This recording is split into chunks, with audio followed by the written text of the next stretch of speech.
Have you ever felt like you're struggling to lose weight? Maybe you're trying this new diet, the carnivore diet, the keto diet, whatever, right?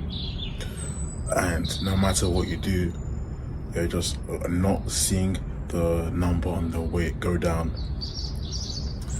Well, I'm here to tell you why that thing is.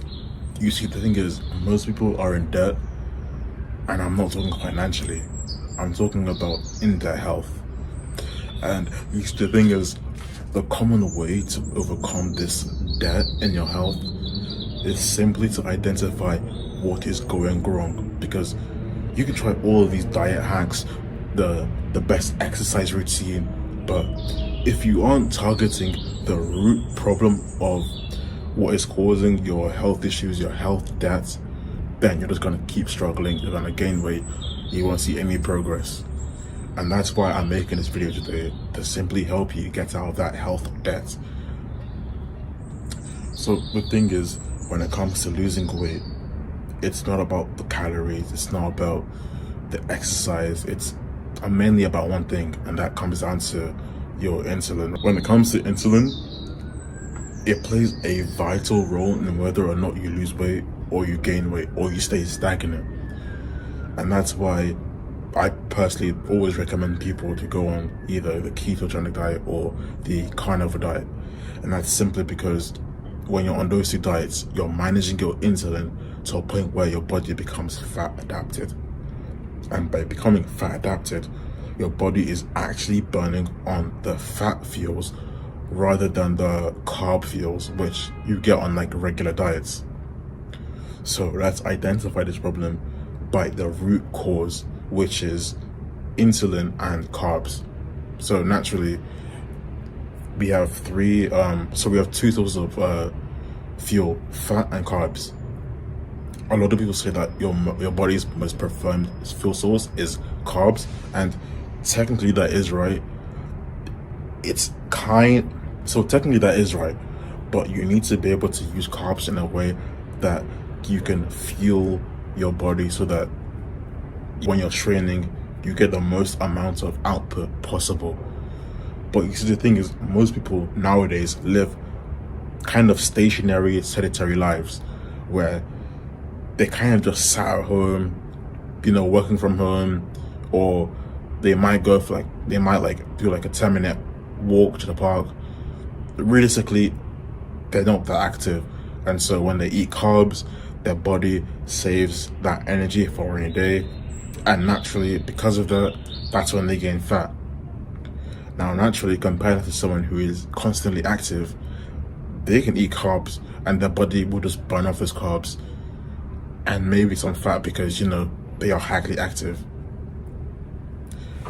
Now, there is a way to combat this, and that's simply by just, lowering your carbs if you're stationary and increasing your fats and your protein. Because at the end of the day, in order for you to sustain a diet that manages your insulin, you need to be satiated, not full. Because you see, the thing is, right, with carbs, you never really feel satiated, you just feel kind of full. And so when you stop feeling full, like an hour later, you get like hungry and cravings again. And so because of that, you overeat, and so it's just calories building up and up and up and up. Whereas when you're eating things like fats and proteins, especially fats like they slowly burn off over time, which kind of gives you a sense of fullness in a satiated way, which is like way better than feeling full and then getting cravings later on because you ate white rice. And so in order for you to kind of get into this flow state of managing insulin and burning fat, you need to control your insulin by 1, checking the foods that you're eating, and 2, managing your carbs. Because at the end of the day, processed foods spike your insulin. They're gonna cause you to have acne, like I do right here.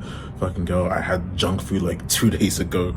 So that should just be enough proof to tell you why a lot of these foods are bad for your skin, your health, and losing fat.